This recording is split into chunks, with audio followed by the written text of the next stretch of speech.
Josh, it's podcast number 2. Stop. I don't know if I'm ready for this yet. I just got these. Oh, it's kind of Is that going to be an outtake? That's the intro. Josh, it's GarageCast number 2. It is. We had a great time on the first one. Our intention was to do the live stream thing. We're still going to do that, but my internet broke tonight. So literally, of course it did. Yeah. So I think we could say that we're 90% sure that the next one will be live because we've done the work. I think so. No one cares. Nobody cares. Nobody cares. What they care about is the juice. They want to know what's going on and everything else. And before we get to that, I just have to say it was my birthday. I got this beauty. Happy birthday. As a birthday gift. Wow. Yeah, it was over the weekend. You look like a professor. That's what I'm going for. Yeah. I'm going for that. Yeah. Put some leather patches on the elbows. Not going for that. I just like it like this. Yeah. I like. You're cool, professor. He's a professor who walk in, flip a chair around. What's up, fellow kids? Let me rap with you guys. Yeah. So let's get to the news. Josh, take it away. Okay. Well, I would like to talk to you about some Nintendo stuff, because Nintendo is happening. The first thing, the sadness, is rip to the real one. The eShop on Wii U. It's gone. 3DS is now officially done. Yep. And, the biggest thing that we can all say about the eShop on the Wii U and the 3DS was that they were doomed for failure from the beginning because they didn't have good music. Wow. So that's true. That Wii intro music is, I guess, just really... Think about it. Think about the Wii Shop music. Yeah. It is iconic. It is. Some of the greatest music ever written. Yeah. Ever. As far as interface music goes, I'll put it right at some the of the very best, top. right? Yeah. Nothing on the Wii U. No. Nothing on the 3DS. The DSi music's not bad either. Yeah. If you go listen to it, so we all knew this was going to happen. But no, the shops are down. It is a bummer, and in fact, there were some reports that some services that people didn't expect were no longer working, like Pokemon. PokePass transferring, which is like an app that you would use. Okay. Where you could transfer between, I think, even to the newer games. So it was the pathway to get to the new games. Yeah. It seemed like there was a thing that was telling you, hey, you no longer have access to this, and there's no way to get it again.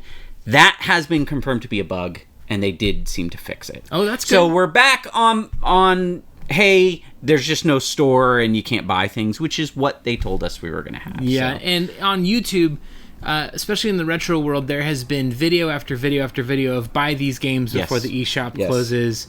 I never did any of those because I didn't really buy any of the eShop stuff. I kind of feel like the mainline games are good. There's the occasional eShop game that I might be interested in and I might download, but I've got enough games right now to play through that I'm not really interested in spending. Did you ever have any apprehension about, like, the Wii U store? Like, hey, maybe the store's not... I mean, it's about 10 years that it lasted. I don't know what it is, Josh, but I feel like the PlayStation store, the Switch store, the Wii U store when it was a thing... I do miss the Wii store because that was pretty easy to go to, like, an NES game and download it, and I really liked that. But in general, it seems to me like these stores are all so universally clunky. Maybe I'm off, but every time I navigate the menus, it's like takes forever to load. The organization is, there's never been anyone who's been like, that's a good interface. Yeah. Outside of like... Store interfaces are bad. Yeah, they're bad. I do, though, have some confidence in when I buy games on the PlayStation Store, at least. It's worked through 2 generations now. I do feel... Which is cool. I feel like it'll work. I have a lot of confidence in my Steam library because it's just so big. Yeah. There is some good news for you out there who may have some game codes for the eShop and the Wii U and 3DS eShops. Nintendo has decided to extend the use of those for like a week. That's great. So you might have till next week. If you have any of those sitting around, get on it. Get on it. Second, we're going to talk about some of the bigger stuff, but this is kind of crazy. Actually, what? We need to do a follow-up. Oh, we do? Because we're talking about the Wii U and the 3DS. That's true. Slight segue.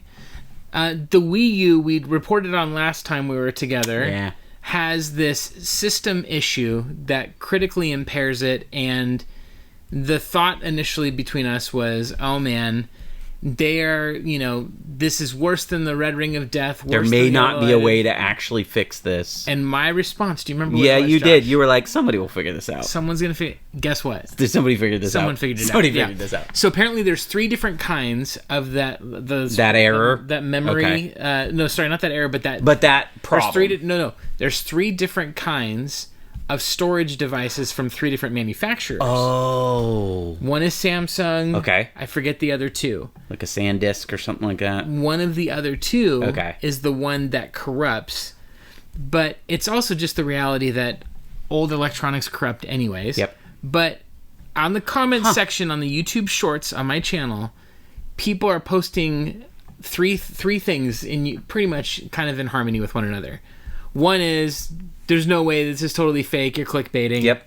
Kind of was a little bit. I mean, let's be honest. It's a clicky title. It was. My console's broken. It's a real thing. But it was a real thing. Mm-hmm. Number 2, oh man, mine broke. I haven't plugged it in for 2 to 5 years. I saw that several times. Multiple times. But then the third one was, you can fix it with the Raspberry Pi. I didn't see that. Yes. Now, all of this is unconfirmed. I don't have any official sources on this. Okay. I'm going just based on what people are commenting, but I trust my community. And there's nothing we're going to be able to resolve about this right now, but the main point that I wanted to make is, with electronics, I have been amazed continually at the same stinking news cycle on it. Yeah. Oh my gosh, disaster. And then like a week later, we figured it out. Dr. Ian Malcolm was correct. Life finds a way. Yeah, exactly. Yeah, poor throwing up for Dr. Ian Malcolm. I don't know what. Did he pass away in the movies? I don't know. I didn't see the news. I don't know. Eaten by a dinosaur. It's a property that returned, and so you have to. And I will go on record as saying that first movie changed my life. Yeah. And I think all of the rest of them are terrible. Yeah, I don't garbage. Yeah, I think there's a few perfect movies out there where front to back it's paced perfectly. Yeah.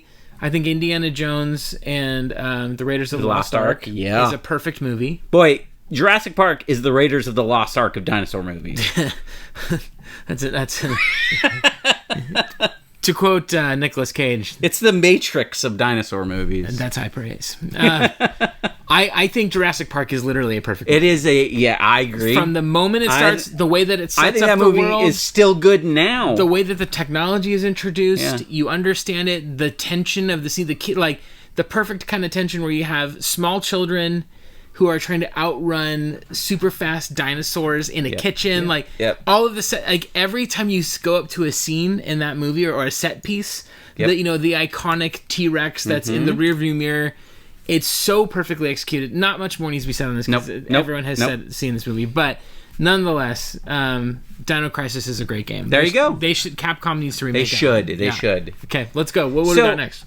This is really interesting. I just think this is kind of I don't really know the last time this happened. Maybe this has never happened officially. Are you familiar with Dolphin? That's the GameCube emulator. Yes. It's actually, Dolphin actually does GameCube and Wii. Okay. And I think, I'm pretty sure that the Switch emulator is a different name. The Wii was backwards compatible with the GameCube. That's true. Because it was basically, as one programmer said, 2 GameCubes duct taped together.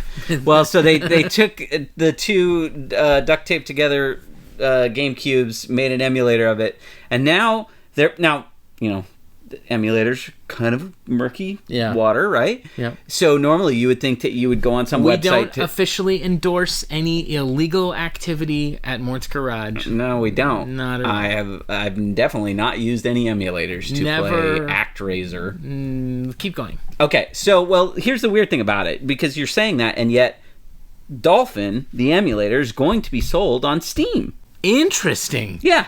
They're selling it on Steam. Steam is a real, actually, maybe it's not being sold, but it is going to be offered. So I don't know if you can actually take money for it, because that puts you in a real legally murky area. Wow. Now, the thing about emulators is you can get away with it by being like, hey, this thing just happens to do a bunch of things. We don't know what you're going to do with it. But you could run, like, homebrew programs. Who knows? But it's the first time I've seen an emulator on an official, like, storefront available, not like a jailbroken app store on your iPhone where you can get Nesticle, right? Okay. Like, this is Steam, and this is Dolphin. You can just download it. Wow. Now, you can just download it off the internet, too, but you got to go to, some crazy website, johnsemugarage.com, Okay. He's coming after us, too, John. He's like, my garage is the only garage, and I'm emulating a garage. Okay, first of all, that's a classic John move. I know. We've seen him try it before. Can't stand John. John, we can both coexist in harmony. They haven't announced anything about money, so it may be that it's just a free download, but it's coming into like a early access. Okay. I would not be surprised if this is something that shows up and then disappears. Like, our early access ended and we're also no longer offering it. Womp womp.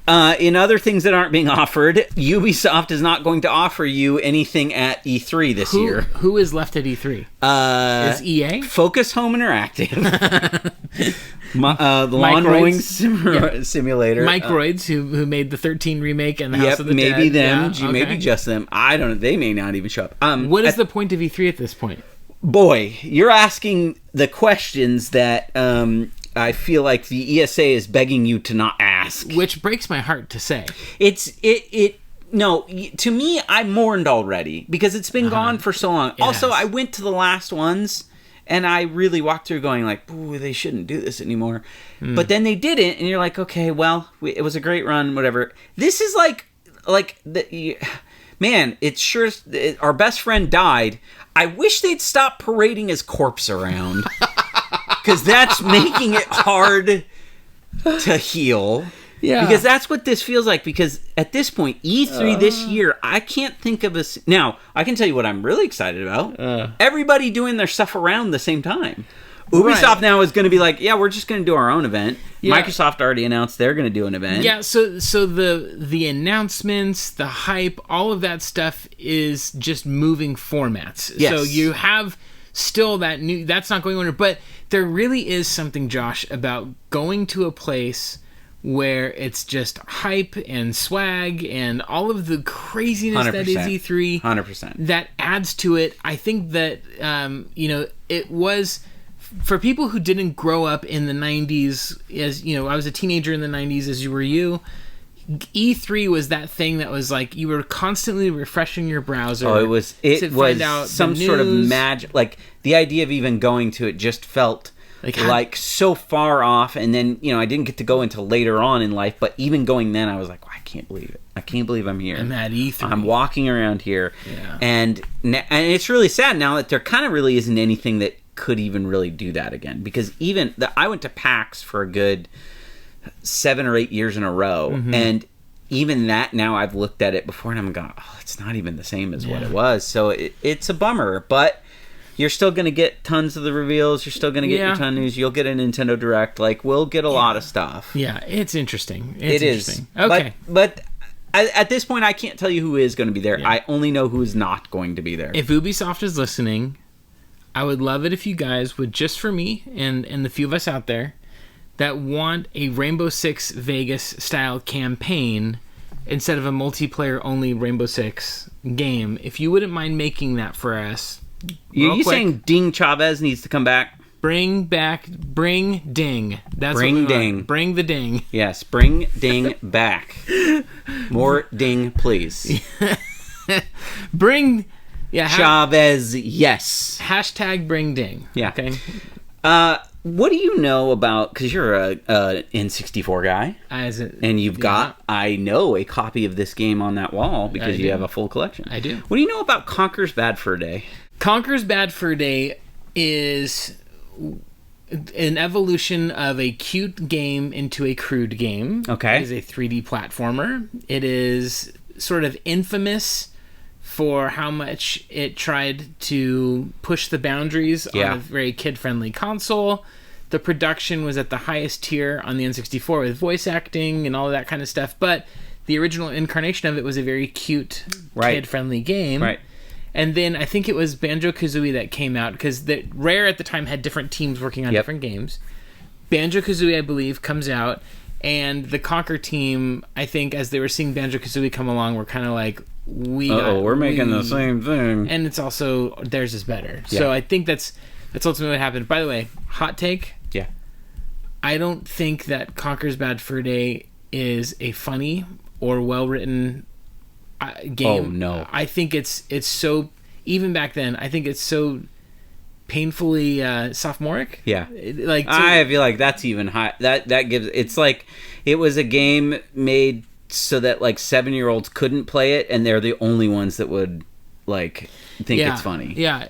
And I don't, people praised it for its humor. I barely cracked a smile playing it. I was just kind of like, this is just like dumb. So anyway, but I appreciate the ambition to try something so different than everything else. Well, so the interesting thing about it, you're exactly right about all of those things. It was a different game at the start and became what it is now out. And we've never ever actually seen, other than just some footage from various publications at the time, maybe an E3 when it was shown off, there's a little bit of video evidence of the first incarnation, the cutesy version of it. You're about to tell me something very interesting, aren't you? I'm about to tell you something really interesting. So Tim Stamper, who is like the rare guy. Rare. Yeah. Tweeted out kind of a little teaser image where he was saying like, hey guys, I have way more than 12 tales to tell. Oh, wow. And it is a picture of a dev cartridge, which are like really big. They look very different. And on the screen, it is Conker's 12 Tales, which is what the game was originally. So there is a version of it that Tim Stamper has, and it exists. Wow. And that could, someday be playable in some format. Now, they said that it was about 30% complete. So it's not a complete game, obviously, because they shipped it pretty early in that development. Yeah. So there's some things that just weren't made. But people have often wondered, like, this is one of those things where it's like, does that actually exist in any way, form? This has actually confirmed at least one copy of that version of the game does exist. So from a historical perspective, I'd love to see it. I wonder how much of the architecture of the levels is the same. Like, you're in a green grass field and 12 Tales, and then in Conker's Bad Fur Day, it's the Great Mighty Pooh, or whatever. Yeah. So how much of that, when we talk about that 30%, like how far did that actually go? And, did they just really have like no real levels, but just mechanics? Josh, what about Dinosaur Planet for the N64? That's another one. I bought on eBay. There's like a homebrew or a repro copy or whatever that they put onto an N64 cartridge, and it's playable on the N64. There's nothing official about this whatsoever. I bought a reproduction box as well, and I have it in my game room. But it's actually a lot of fun to play it. And Dinosaur Planet would later become Star Fox Adventures. Right. And it's fun to see what it could have been like on the N64. I wish they didn't have Star Fox in it on the GameCube for all the reasons. Yep. But as far as a Zelda clone goes, with its own unique world, it's actually a pretty cool experience. Yeah. So collecting all those Baphomodads. Collecting all those whatevers, which was I think there was like 100 different things that you collected in it.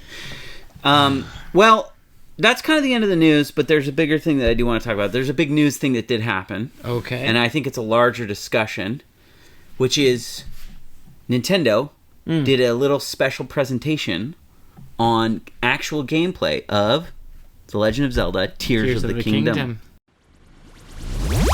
So, did you watch it? I have not watched it yet. You have not watched it? Part of me... So there's certain Should we even talk about this? We should. Okay. Because there are certain games, in general, where I know I'm going to love it. Okay. I don't need... And Breath of the Wild has like a 90-10 split. 90% of the people that played it didn't just love it. It's the best game they've ever played, loved it. 10% of us missed the old linear dungeon crawler style of Ocarina of Time, Twilight Princess, all that. I'm somewhere between the two. I like them both. Okay, but this is what I wanted to get in with you, because what I want to talk about is The Legend of Zelda, really. Let's talk about it. I want to talk about The Legend of Zelda because I'm curious to see, actually, yes, this exact thing where you stand. And I want to tell you where I stand. Go ahead. Okay. So, The Legend of Zelda is an incredibly important series to me. When I was very young, the first time I ever played a Nintendo Entertainment System, it was my aunt's system she got. This was probably 2 years after it came out. I think I was 5. Mm-hmm. And I played Super Mario Brothers. Yes. And sort of lost my mind.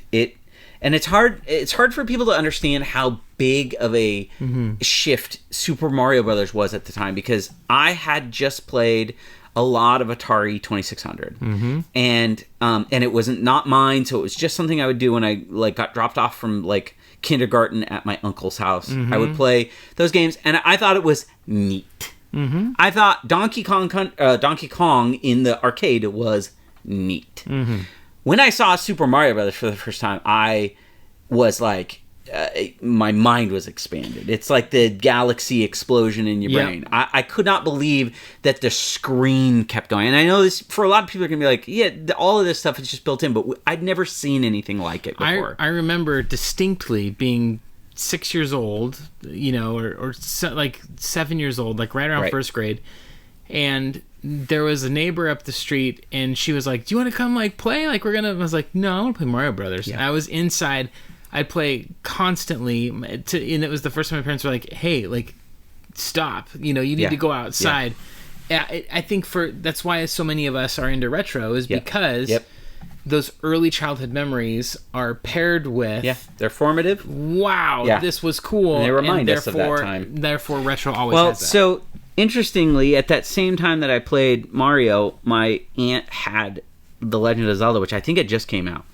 And as a small child, I put that in, and I was terrified. I could not bring myself, because The Legend of Zelda was really interesting in that it wasn't moving to the left or right. It was this whole open world. Right. And I would go up, and there was monsters from that first screen in the cave. And so I was too scared. I walked back, and I went to the next side, monsters. Everywhere I went, I stayed on that screen with the cave. I never went in the cave. That was too scary, so I never got the sword. So I was a little kid, and I was like, this game is too much. I can't do it. I'm going to play Mario. Yeah. But when I got an NES for my birthday, my dad got Zelda, and I was too scared of it, but he played it. And so I watched that whole game as a backseat little kid. And my dad was the one who would be like, oh, I can play this. And I'm like, okay, he's the one fighting the monster. I don't have to worry about this. And I watched the whole game, and I never played it myself until obviously later on. It's one of my favorite memories of awesome. Being with my dad and coming home from school and asking him did you figure out what the whistle does? Did you figure out how to get into Dungeon 7? What have you learned while I was gone? Can we get back in there and do it? It wasn't until Link to the Past that I found a Zelda for me, right? Because I was a little bit older. I was really excited about the Super Nintendo. I loved Link to the Past. And then I played Link's Awakening, which is probably my top 3 Zeldas are Link to the Past, Link's Awakening, and Breath of the Wild. So Game Boy Link's Awakening, not Game Boy Switch. Link's Awakening, correct. And this is where it might get a little spicy. Uh-oh. I think all of the 3D Zeldas are bad. No, Josh. In fact, I don't think Ocarina of Time is very good at all. Josh, you need to leave this garage right now. You know why? How dare you? Because the overhead Zeldas are superior. That's to me what Zelda was. When they went 3D, no, it ruined. Counter this now. It Disneyified Zelda, and I didn't like it. Disneyified. Yeah. I got Ocarina of Time the day it came out. I played it for about 10 hours. That day, me and my friend, we backed 2 CRT TVs up against each other, played the entire day, and I don't know if I played any more after that because I just didn't like that game. Well, that's the first problem. You played for 10 hours in one sitting.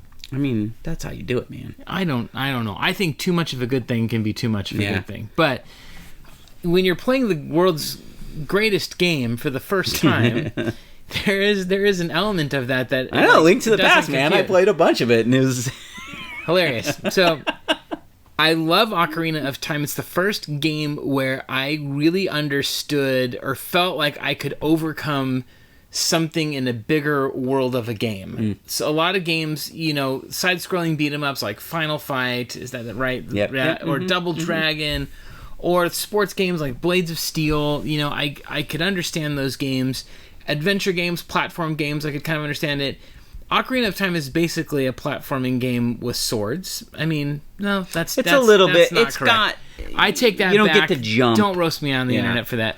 But there's platforming-ishness in that there is a 3D world that you are navigating, and you have to get to the next place. And sans collectibles, you know. But I think that the puzzly solving nature of it, Zelda, for whatever reason, it's never had a great story. But it's always had a compelling reason to continue playing. It has a story playing. Like in the rafters. Like, hey, there's story, and we're never going to tell you anything about. And it's not a throwaway story. Like, there is something to it. There is a setup of good versus evil. Sure. You're doing something. Sure.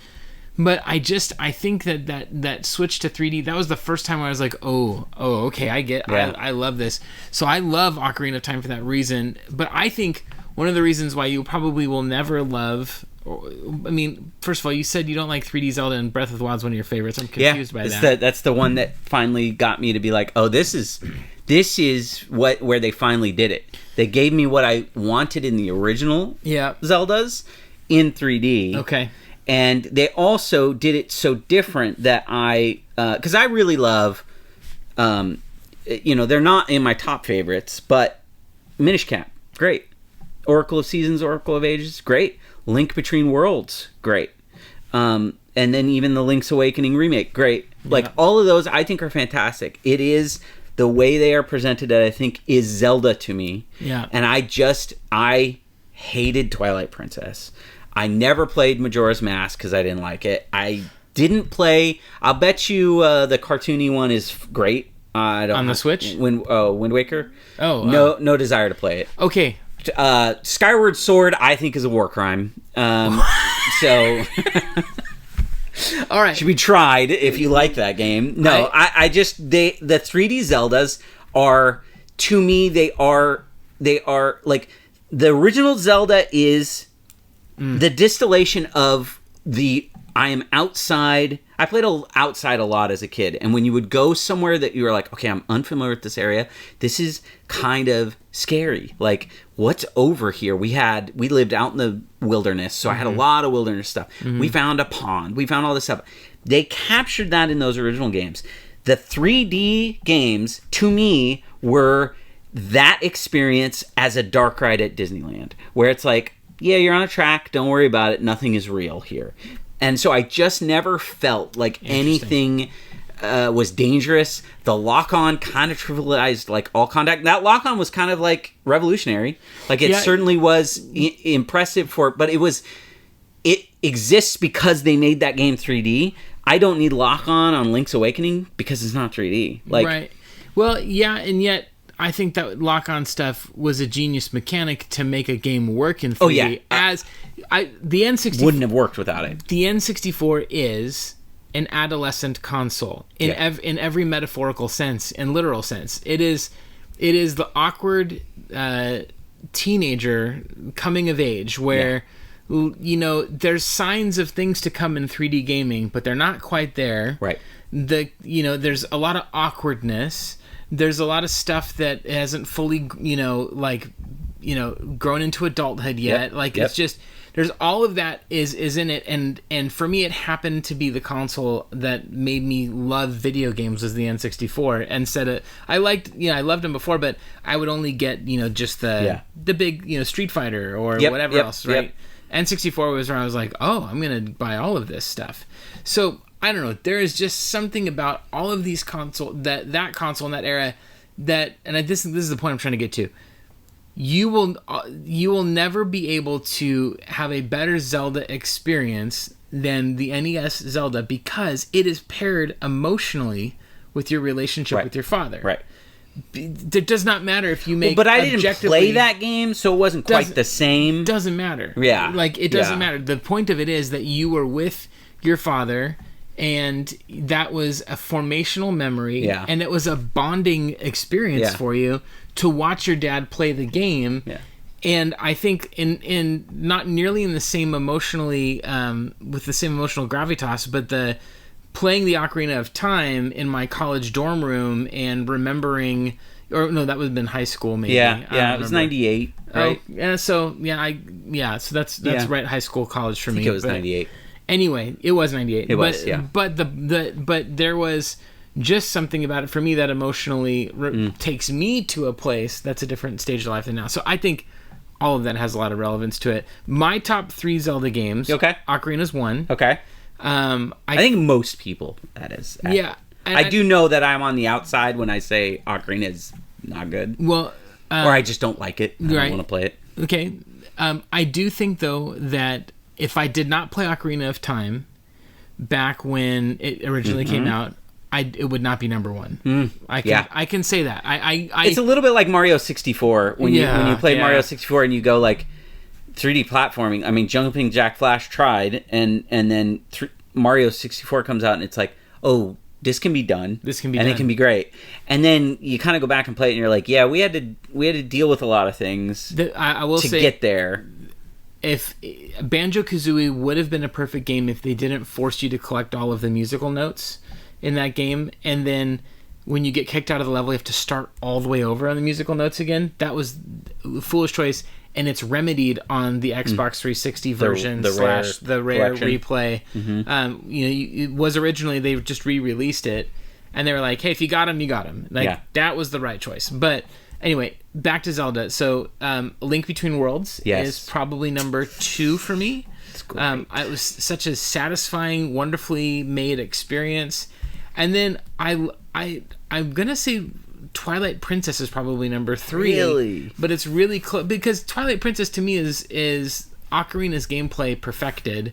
And then you have when you're Link, and then when you're the wolf, like it's a neat side. I hate playing as animals and stuff in games. You kind of hate animals. I generally. I have enough poop in my life to clean up. Okay. I don't want to be reminded to clean up more. Yeah. At least as far as owning animals. But I just think there's something that I'm just automatically more drawn to about human gameplay experiences. The wild card for me is I loved Link's Awakening on the Switch. Front to back, a fun experience, a palatable experience. It might be my number 2. It might be my number 1. I think my 3 are constantly fighting for. Link's Awakening is if David Lynch made a Zelda game, which I just love. That's great. I just love. Yeah, dude. When you walk in and you read that plaque about the windfish, and you're like, oh no! Yeah. Do I want to go through with this? I made a town. I made friends with all those people in that town. That's the perfect example of Zelda's doesn't have narratives the way that Uncharted, a Naughty Dog game in general, or the Batman Arkham games, or where I'm like, or BioShock, where I'm like, I want to know what happens next, or a great RPG, but there's emotional stakes in the Zelda games that still get communicated somehow. Yep. I'll say this. Wind Waker. Yeah. I just tried to replay the HD version on the Wii U. Played about 5-10 hours of it. It's a tough hang. It did not age as well as I thought it would. Yeah. So I imagine if I go back and play Ocarina this week, I'll come back and say it's not number 1 anymore, guys. But yeah. But anyway. Zelda. Well, that to me is exactly why Breath of the Wild, I thought, was so. I had such a great experience with, because I felt like it did exactly what you're talking about, where there's very little narrative in Breath of the Wild. You get flashbacks. You're essentially roaming around the story after everything's done. And so you're going around like, oh, I'll save these people that are, like, these champions. They already fought. They already did their war. Right. I'll help them out and maybe let them pass, and then they'll give me their powers. I just found the wild nature of it, the breadth of it, if you will, really satisfying, and it made me feel like I did back then when I was watching my dad play and being like, I don't know what's around that corner. How do we get out of these woods?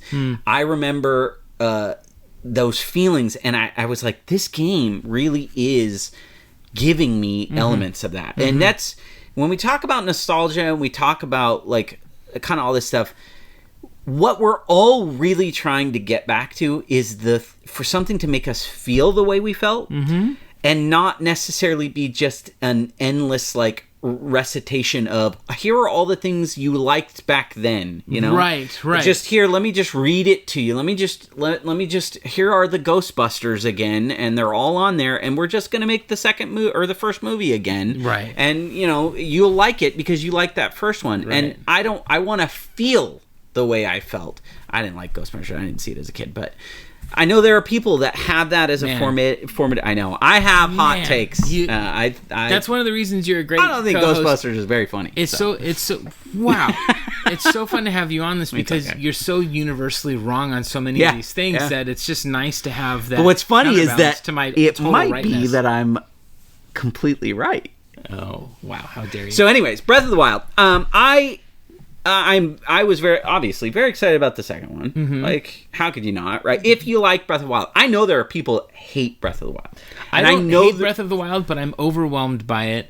So, Tears of the Kingdom, I'm looking forward to it, but I'm still like 10 hours into Breath of the Wild, and that's me kind of dinking around and all that. And now, like, how do you feel about weapon durability? Because that's a big sticking point. Weapon durability and cooking are so aggravating. Okay. That I know that eventually I'll find the Master Sword, and that will fix some of that. But got bad news for you. Oh my gosh. Well, so then let me ask you about the other big thing, which is a lot of people, Zelda to them is the traditional dungeon experience. Yes, right? That is for me. And that's kind of not in Breath of the Wild. Right. You have a couple, but even those Divine Beasts, I don't know if you've done any of the Divine Beasts. Well, I know you go to all the little, like, kind of... The shrines. Shrines are just little puzzle boxes. Yeah. The Divine Beasts are the traditional dungeons, and they are not very much. They kind of... I mean, they are the most you will get, but a lot of people found that very unsatisfying. Yeah. What I am seeing... So I watched the kind of gameplay reveal. So, hang on. Yeah. I think we need to push this back to... Give me a summary. Okay. And then let's push this back to the next podcast. Okay. When we get a little closer, because... Okay. We're running a little bit low on time. We are. Yeah, you're right. And I think that this Tears of the Kingdom deserves a real dive. And I do think it was worthwhile for people to hear this discussion about Zelda, because we have pretty opposing appreciations of the franchise. Even though yours is wrong, primarily, I think it's good that you were bold enough to display. So get in the comments. Get in the comments. Who do you agree with? Because because I think there are plenty of people who are intelligent and good-looking and smart and say, you know what, Link's Awakening is great and Link to the Past is fantastic. The original Zelda is a masterpiece, and they kind of are better than everything else. Wow. And Breath of the Wild is really good. Well, so, yes, we will talk more about it. Give me your Tears of the Kingdom impression as summarized as you can. And let's move on to our next subject. Perfect, because that's exactly what I want to do. I thought you had watched it, and I was going to say, where's your level after watching it? You don't have it. I will tell you what my level is. I could not be more excited. Oh, nice. And I know the reasons why I'm excited. There are people right now that are going to be like, no, that's the part that I'm so angry. The only thing I will say is that I think there were people that thought Tears of the Kingdom was not going to be a sequel to Breath of the Wild. And I think that they were wrong from the beginning, because they were pretty clear right up front. Like, this is like a direct sequel to Breath of the Wild. Right. And it looks, it looks like people are like, oh, it's DLC for Breath of the Wild. It's not, but I understand why they think that. But if you really liked Breath of the Wild, I couldn't be more excited. And then the things they are adding are insane, but I know people are going to be out there like, I hate it. I don't want it. Awesome. We'll get there. So, but get in the comments about best Zeldas, because we need to hear it. I got to find some of my people. I played a lot of Diablo 4 because they were running a beta for it. Okay. And they were testing things out, and so I played a lot of it. Is that all on a mobile phone? No, it is not on a mobile phone, and if you think that it looks a lot like the mobile phone one, you're not wrong. Actually, I think it looks fantastic. The mobile game actually, I think, looks pretty good too. The mobile game is bad for a lot of other reasons. And it's just as a meme, like... Yep. Do you have phones? I do have have a system. Yeah. I think Diablo 4 looks great, and I'm very excited to play it. So unfortunately the beta is a thing where they straight up told you, hey, you can play up to level 25 and also none of this progress is going to carry over. We're going to wipe all of this. We're testing things. Okay. And I had to keep reminding myself, everything you're doing right now, you will have to do over again. Yeah. But I couldn't stop. So wow. I'm very excited about Diablo 4. Great. That comes out in June. I think the changes they've made are smart. I think it looks really good. Okay. Also been playing a lot of Streets of Rage 4. Oh yeah, great game. A lot of fun. I kind of got for whatever reason I had gold points on my Switch, and I was like, that game's $12, and I bought it, and they had just put out, I guess, some DLC. Yeah. I'm not even. Oh, it was new character, so I have got to play it. Yeah, they let you be a lady cop who throws grenades. It's awesome. So awesome. Yeah, that's what I was spending my time doing. I'm playing still through Winback. I'm still playing it, huh? Oh yeah. Each level. So the camera controls on it and the AI can just make it so frustrating, and yet I can't stop playing it because I just love the stop and pop. The stop and pop. Yeah. I watched some footage of it finally. Yeah. I did get to see. Yeah. And you were 100% right about this is like proto Gears of War. This is the cover-based shooter. It's super fun. It's the Mario 64 of cover-based shooters. It's so frustrating because you'll start running in one direction, and the boss battles are the worst things about that game. You'll start running in one direction, the enemy is behind you, and I'm like, all right, this guy's shooting 3 rockets at me. I try to turn around and shoot him, and then as soon as I stop, I get hit by all the rockets and I die. And it's just because of the camera. It's not. It's anyway. So it's very frustrating. But finally beat that stupid boss, and now I'm on to the next one. Sorry, kids, if you're listening, I said stupid. Let's just move on from that. Yeah. Other game is I'm still dipping in and out of Halo Infinite. I really new season started, right? I don't know. I'm just playing through the campaign. Oh, okay. Not the multiplayer. I'm enjoying myself with it still. I'm pretty far through it, but it's this weird thing of I can't stop playing it, and yes, I'm just constantly disappointed when I play it. Are you not into the open kind of nature of it? I know that open world design is the gameplay du jour. But I do think it's not right for everything. It's not, and I do think video games for me have not been able to tell a story on par with films or with reading a good book for me. And so when I play through, my favorite experiences are the ones that the gameplay loop happens, and then I'm on a cliffhanger, and I want to know what happens next. Mm-hmm. My favorite art design, one of my top art design games would be the Marvel Spider-Man on PS4. Mm-hmm. I thought that I loved that story. Yeah, I thought that was a great story. Yeah. I really loved. I like the Arkham games. I like the BioShock, where you just kind of have to keep playing because you got Uncharted, of course. Yep. Maybe you want to see what's next. Uncharted 2 is, I think, one of the best paced narratives in gaming. But that's that for me. As far as movies, okay, I just rewatched the Coen Brothers version of True Grit. Ah, yeah. Josh. Pretty good. It's so good. Haley Steinfeld's first role. Yeah, which I don't know what that means because I don't know what she's been in since I know Pitch Perfect, I think, and a couple other things. She's Kate Bishop, dude. In Hawkeye. The Hawkeye series. She's Kate Bishop. Okay. She was also in Bumblebee, which I actually think is a pretty good Transformers movie. So I've heard. It's actually a really good movie. It's actually pretty good. Yeah. And you know what? One of the reasons why it's really good? Her. Because she's a likable human in a Transformers movie, which is always the worst part of Transformers movies, but they found a great, it's like, hey, actually this person is cool. So Coen Brothers dialogue is so specific. Mm-hmm. It's so ornate. And you have to get the casting just right for the newcomers. Yep. You know that George Clooney's going to knock out. I was watching scenes from Oh Brother Where Art Thou the other day. I'm like, gosh, this is so perfectly delivered. Yep. Jeff Bridges, you know, whether it's Lebowski or in True Grit, the way he chews through his words because of his accent or all of it, it's so, the things he is saying are so funny and so perfectly delivered that when you bring in a newcomer who's got to hold their own, that casting process, I'm so curious what happened.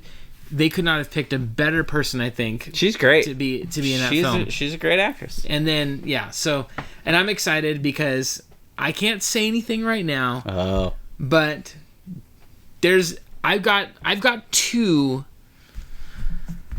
Huge? Is that an understatement? No, it's not. Like, it's legitimately gargantuan. I got two massive pieces of news. You kind of can't say yet. That I can't say yet. You can't say. But they're real. They've happened. And some people unwittingly may have experienced some of it. Some people have absolutely experienced some of this already. You might. You will know more. But when you do...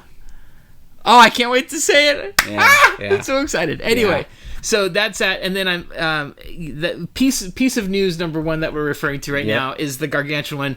Piece of news number two is gargantuan in another way, and that is that I can't say it, and I want to so bad. I'm so sorry to even bring this segment onto the podcast, but I do want to say that be paying attention to my channel, and there's a video that I'll upload. It's finished editing. That gets into this a little bit, and it's towards the end of the video. Make sure you watch. Okay. I have gigantic news as well. Yeah. I'm not allowed to say. Court order. I am not allowed to tell you anything about the gigantic news. Yeah. So. I did have to send... Josh, I can't wait to show I know. I have an idea and I understand, but you guys are all going to be like frustratingly angry, I'm sure. You should be mad at him. But when you can know, you'll know. It will be great. You'll know. Yeah. Let's get into some Q&A. And as we always do at the podcast, make sure that you, on Instagram, on the posts, or if I post in the community feeds on YouTube, post your questions. We're going to get into a few of them right now and cover retro and also modern stuff. And also some other non-gaming questions in there, too. So if you have a question and you ask it and we like it, we'll answer it. Most of them we like, Yeah. So let's just start off with here. We've got who asked, what are some of your favorite items in your collection? Yeah. How does your spouse, significant other, affect your collecting and or game room? Excuse me. My favorite items in my collection I've covered in a couple of YouTube shorts. One of those is my Banjo-Kazooie cartridge. It's the same cartridge that's connected to a really terrible family experience that we had, even traumatic, where my mom nearly died in a car accident, and my brother Matt was playing, and he's been on the channel before, he was playing a copy of Banjo-Kazooie, and I had to go tell him the news of what had happened from this car accident, and there's very distinct memories. So that for me is one. The other is also N64 related, and it is Pokemon Puzzle League, because my brother Matthew's I think you have a short about that, don't you? I have a YouTube short about that as well. His signature is on there. Those are the two things in my collection that are the most prized, for sure. I keep saying this, but really, truly, I'm looking around this room. My goal is to get rid of like a third of this collection by the end of this year. I mean, it's things that like you don't have any connection to. You have them because they were available, and it was. So let's go to the second part of this question, right? Yeah. So my wife is a fantastic partner. She's supportive of me. She does not ridicule me or make fun of, like, oh, are you going to do the nerd stuff or whatever. Right. She would not, of her own time, in her entire lifetime, walk into this garage and go, I think I'm going to play some PlayStation right now. Right. She would never do that. But she's like, hey, if you need some time, it brings you some joy. I think what's really changed over time is the collecting part of this, and that has a different kind of an impact because there's a different time expenditure and financial expenditure with collecting, but also a different kind of a financial gain from it as well. Right. And so I don't resell full time. I have no shame about reselling. I resell at events. I love doing it. I try to behave honorably in my transactions and give people a great experience. But it also, I couldn't justify it without the support of my wife, and also that there is difficult. Some financial incentives. But if she were like, I hate all this, I want you to sell all of it, it'd be gone. Like, because I care way more about my marriage than I do about my collection. Now, it is nice, though. I think, I've known you for a long time, and I've known when you lived in the place where you didn't have the garage. That's right. And I think that was a big thing, too, was being able to find a space where it's like, not encroaching on. I mean, in one of the houses, I think there was kind of a closet that you were stacking stuff into, and I could see where it would start maybe pushing its way into life. This is great because for the most part, this is where it is. You have this space, and it's a huge space. It's great and everything, but you can have, you can live the rest of that house and not have to deal with any of this if you don't want to. I would love to, dream-wise, I would love to have a room or in a garage, so there's also a lot of storage and other things in here for just general household things. I would love to one day have a dedicated game room that is only gaming stuff and none of the garage stuff in it. But I am not complaining at all, Josh. Sure. The space is functionally so fun. It's pretty great. And it's pretty awesome. I'm very thrilled that it exists. I don't have very much for this because I don't really collect. I'm kind of anti the collecting. I do have... Expand on that just a little bit, because people, I think that's important to note, is I'm very much a collector. Josh is not. But you I've gotten rid of my collection. And you, in fact, I'm the recipient of some of it. Earthbound and Metal Warriors. Thank you very much. But you also probably, if I opened up your Steam library, probably have how many games on there? Would you guess? A lot of it is something. If you looked at how many I haven't played, but I think my Steam library is at 3,000 or something. Right. So So that's still a lot of games on PlayStation, a lot of games on Switch. I buy probably more games than I even play, but I also do. So I have a little bit of it. As collectors, we can relate. I collect models, and I have too many of them. I don't have room to put them all out, and there is an ongoing battle with my wife. I think she's trying to be a bulwark against what she knows will be the inevitable end of me, which is I really want to buy a glass display case from IKEA so that I could put all my Gundam models in it. Yeah. And I think she knows that that's it. Once that's done, there will then have to be a whole room that is just glass display cases. Yeah. And it's it's over at that point. But I just need to get some more shelving. So I try to keep my collection to at this point now, I've stopped buying because I don't have room to put up. Yep. So if I can put up a little bit more, I'll buy a little bit more. Very cool. Let's see. So we do have a great question from Sigil. Okay. Who asked, how long have you been working on cars in the garage? Fantastic question. Is it the love of maintenance or just the satisfaction of hearing an engine purr that got you into the body shop? Get the rotary specs on the Niner girder. How's your Johnson rod? With the flanger. Yeah. And don't forget the headlight fluid. Probably my favorite... Probably my favorite car to work on is the cars that I drive in Burnout 3 Takedown. Yes. The best racing game ever made. Yes. And we agree on this. 100%. Oh, baby. Yeah. As one of my... in fact, we used to do a podcast. We did for our 10th episode or 100th episode. I can't remember. Yeah. We did our top 10 favorite games of all time. It was Burnout 3 episodes. Burnout 3 Takedown was on both of ours. Yeah, it is my absolute favorite racing game of all time. Same here. I think Rush 2049 is a close competitor. Yeah. Beetle Adventure Racing's on there too, but all of Burnout, it has such a visceral feeling to it that no game since has been able to None of those are licensed cars, so that tells you how much you know about cars. Yeah, racing sims to me are just go faster. So anyway. So this is another just keep knocking out, I guess. Yeah. For the resellers out there, what's other items besides video games that one could look into reselling? They give some options here: VHS, DVDs, textbooks, that kind of stuff. There's a philosophical answer to this. Okay. Everything that you buy is something that is being resold. Yep. Everything. Yep. If you go to Best Buy and buy an iPhone, at some level that is being resold, with contracts with Apple who are getting the parts made. Like, they're just... So I know that that's not where this question is intending to go. I know that people can... I know what you're trying to say.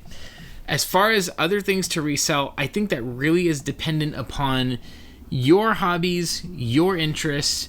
I'm not interested in trying to become a full-time reseller, so I'm not looking to expand into V8. By the way, I'm so sorry. I don't get VHS collecting. Chris over at Retro Games Plus in Huntington loves it. Riff at Pixel Game Squad loves it. I don't get it. I think directors made these films at the highest grade technology to be seen in the theater in the most powerfully visceral experience you can have with the best clarity, and you want to watch it in a low resolution with like not great sound. I get it from the nostalgia part, like the warbly tape sound like brings you back. And I get it from I think the only genre that benefits from VHS is horror, because it can hide a lot of the badly done special effects when that might be the situation. Whereas when you watch a horror film that's like a classic slasher movie on Blu-ray, you can see like, oh, that's clearly fake, whereas it felt so different before. Anyway, but VHSs are being resold a bunch right now. I think my prediction is that DVDs will make a comeback, because what collectors seem to do is they tend to swarm like locusts onto a particular something. Yep. And then this is the other thing. I'll come back to this. He's soapboxing now. I'm going to soapbox. Yeah. Supply and demand. Yep. People put a lot of emphasis on old collectibles on supply. There's a finite amount, Josh. Yeah. You can't just go back and reprint copies. Some of that stuff's rotting right now, so there's even a shelf life on some of it. Right. However, that supply, there's a finite supply of everything. Yeah. Demand is the thing we barely talk about. I think that what happened is that when YouTube and all of this, like everything, we started swarming to these wonderful little nooks and crannies of the NES library. What we did was we increased demand. Yep. To an already finite supply. Yep. Demand before was low. Yep. I don't think, and this is a hot take, I'm not totally convinced that sealed, graded games are alone responsible for the high price. I think we are responsible for the high price, because we increase the demand. Yep. And if you don't like the prices, don't pay them, then the prices will go down. Yeah. I think sealed collectors, it's like two grids or two spheres, and there's a Venn diagram portion in the middle where it crosses over, where there's some of those people are in the same group. But in general, those are two different populations of people. I think if you want to know why games are so expensive, it's because we have done so much to drive up the demand by giving all of these lists of all of these games you've never heard of before, and all of a sudden it's expensive, and it's fun and cool to collect. I'm going to go off on this topic a little bit, because I think about this kind of stuff way too much. Yeah, this is right in your world. A little teaser, because I'm exploring a little bit like graded games, sealed games. I'm thinking about this stuff. On my channel, there's a portion to come where my buddy Chris has some sealed games with him, and we're gonna see what he decides to do with them. But it involves some of those questions, and I really think that it's more complex and deeper. But there's this thing in the Bible, one of my favorite things, where the verse that says something to the effect of, don't worry about the speck in your brother's eye, worry about the log in your own. I think anytime I'm upset about something, I first look internally and ask myself, okay, what is this about inside of me? Yeah. And all of that, like... Am I mad at this person because they're just reminding me of the thing I'm mad about me? Yeah, like, what am I responsible for? Like, I don't think it's everyone else's fault. I have to ask, how am I responsible for it? If you or I have ever paid more than the original retail price of a video game, if you have ever done that, then you are responsible for driving the prices up. If you don't like the price of it, don't pay it. Then the sellers, like myself, have to come down until it sells. That is my hot take. You didn't mean to ask that in your question, but but you got it anyways. This is what happens. I might edit the answers we give. Look, they may not even be related to the questions, but we'll give you an answer. Yeah, I'll just talk completely out of my posterior because I don't really actually know anything about collecting, and I don't know anything about reselling. I'm an outsider on this, but I would imagine, you tell me if I'm correct, like reselling and collecting are two very different things. And if you're looking just to like sort of get into the resale game, well, it doesn't matter what thing you're reselling. Just find the thing that you have access to that somebody else doesn't, and you can sell it. If you're looking into getting into collecting, I feel like you should collect something that you do have some sort of attachment to, something that you like in and of itself, so that when you collect that thing and you have it, that's kind of good enough, and then you kind of know what you're going for. Now, you may say, oh, I really want to get a complete set. That's always something. You may be like, well, I just want to buy the amiibo of the characters I actually like.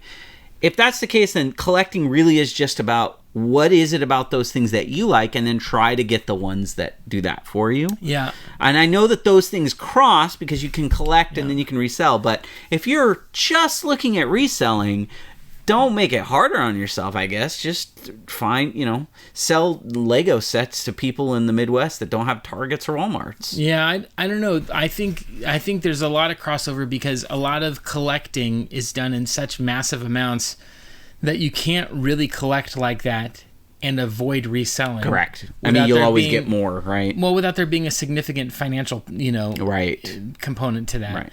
And so I do also think that you need to have a knowledge base of whatever it is, things like variants, like production, like knowing what the grails are, all that stuff. I think all of that is important to think about when it comes to all these pieces. But as I wouldn't know where to direct you to. I know that I've occasionally picked up figures to resell, but I hate how bulky and big they are to store. I have a bunch right now that of these Where the Wild Things Are figures that I thought would go really quick, and they've just been sitting. So they're, I don't know. For whatever reason, I get more excited about a game I can make $5 on that I paid $5 for than I do a figure that I spent $10 on that I can make $20 on, because I'm just like, the boxes and all the shipping. It's a silly thing, but that's just what's in my head. There you go. Let's do a couple more. Yeah, sure. Glenn is one of my people. Has the question here: with the new Zelda game coming soon and Nintendo dropping a new in-play video yesterday with the new features in the game, how excited are you about it? Because I'm freaking out about it. Glenn, you and I are on the same page. I know what you're talking about. I'm freaking out too. I cannot believe what we saw, and I promise you, Glenn, that you and I, in that game, the things that we will build and the wrath that we will bring with our unholy monstrosities to the kingdom of Hyrule will tear asunder the land, and we will never be forgotten. I know what you're thinking. I'm thinking it too. There will be no survivors. There will be no one left to hear the screams of our enemies, because our machinations will be so grand, and I'm so excited. I can't wait. Wow. I'm with you. Great. And you're like, what are you talking about? He'll get there. Get there. Well, guys, I'll be there with the rudder and the raft. Just steering you where you need to go. There you go. Let me see. I think one more here. But this one's. I am getting it day one. I pre-ordered the console. Yeah, I don't need to see anything. Sure. I'm ready to be surprised. I mean, you're going to get it either way, and then, yeah. No. This is a great one. Vinyl Reckoning. By the way, Vinyl Reckoning's a great channel. Make sure to go check them out. It's this couple that collects records the way that people like me collect video games. They're fantastic. Yeah. Kingdoms of Amalur Vinyl Reckoning Re-Reckoned Edition. Vinyl Reckoning asks... 64. Yeah, 64. Every community has traits that make it seem unapproachable or scary. Yeah. What behaviors do you wish you saw less of, like gatekeepers, flippers, and what behaviors would you like to see more of? I think that... it's basic human traits that aren't exclusive to certain genres. You might see it more than others. Finn McKenty from the Punk Rock MBA just posted a video about toxicity in music genres. It's a great video, worth checking out. But he kind of breaks it down, and he gets into like, well, there's the Radiohead fans that are the real gatekeeper type of music fans, and then he gets into, then there's like the metal fans that do these kinds of things. I think in gaming, I think it's hard to say. It's such a blanket statement. I think there's a lot of over-exaggerated anger that is short-lived that I don't know if it's helping us. Mm-hmm. And I don't know how to explain it. And I understand that the thing is, in the gaming world, we are so passionate because most of us were introduced to video games at a very young age. The music that I listened to at the time I was playing Super Mario Brothers, I'm not interested in collecting and listening to again. Right. But I'll go back and play Super Mario Brothers. For some reason, it connects to a different part of me. So I think just the basic human traits that are off-putting in general, like gatekeeping,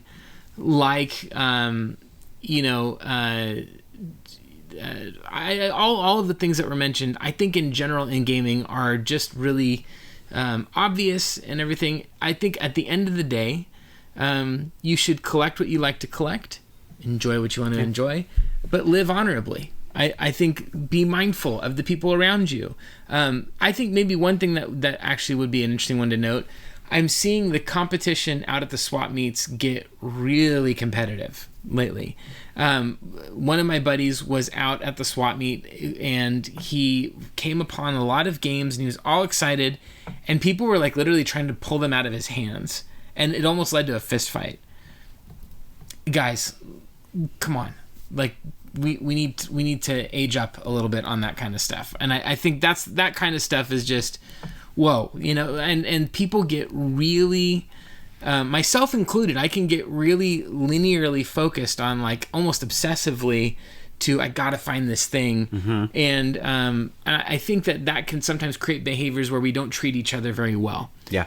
That's the kind of stuff that I think is... Yeah, in terms of like what I've seen in the community that I love to see, and I just hope to see a lot more of it, is there's this unbelievable amount of generosity between you see these ships passing in the swap meet aisles, and there's a lot of, hey, I got this and I know you've been looking for it and let me hook you up with this deal, and basically I found this for you. Yes. Hey, I got, some guy gave me all this stuff and I know you've been looking for this thing. I think that stuff's really cool. It's this looking out for each other style. In terms of let me comment on that real quick. Yeah. I totally 100% agree with that. I was just with my buddy Gabo, and he got one of the most prized games on the Nintendo Entertainment System. I edited the video for him on his channel. It's one of my favorite videos I've made, and it's fantastic. But the store owner could have charged him more than he did, but he gave Gabo a really great deal. Yeah. I love when that stuff happens. I think as a habit, practicing generosity. Yeah. Even when it stings a little, when you're like, oh, like I could have kept that, I think is just a good practice. Yeah. So I think the thing that I really, that truly really gets at me, and it's probably in the same vein as what you're talking about, where I know I saw elements of it when I was younger in myself, and now I really hate it so much, even out of just shame of like, I used to be this way.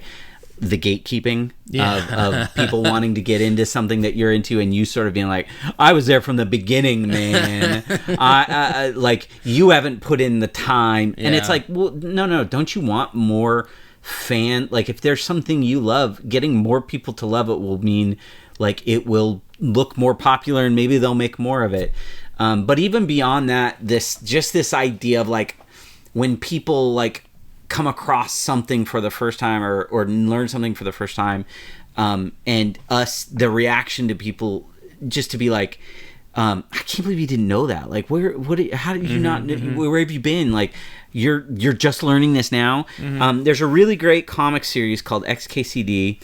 It's run by Randall Munroe, and he, it's a fantastic comic. It's very smart, but there's a really good one that stuck with me for a long time about how there are things that everybody knows or everybody's heard of. For everything that exists like that, there's about 10,000 people that don't don't know it and are learning it for the very first time. Mm-hmm.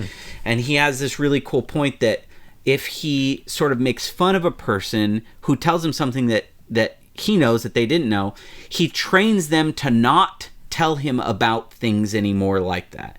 And then he misses out on the fun of getting to experience a person learning about something for the first time. It's a really great comic. It's called 10,000. You'll look it up if you want to. You could stick it in the I'm looking on Josh's computer screen, and it says a web comic of romance, sarcasm, math, and language. Yeah, it's a fantastic comic. But I think that that is you, by the way, at the core. You're a romantic man. You have a wonderful marriage. You better watch out what you say about math, man, because you're sarcastic. I'm maybe the worst at math. But you appreciate the principles of mathematics. I do.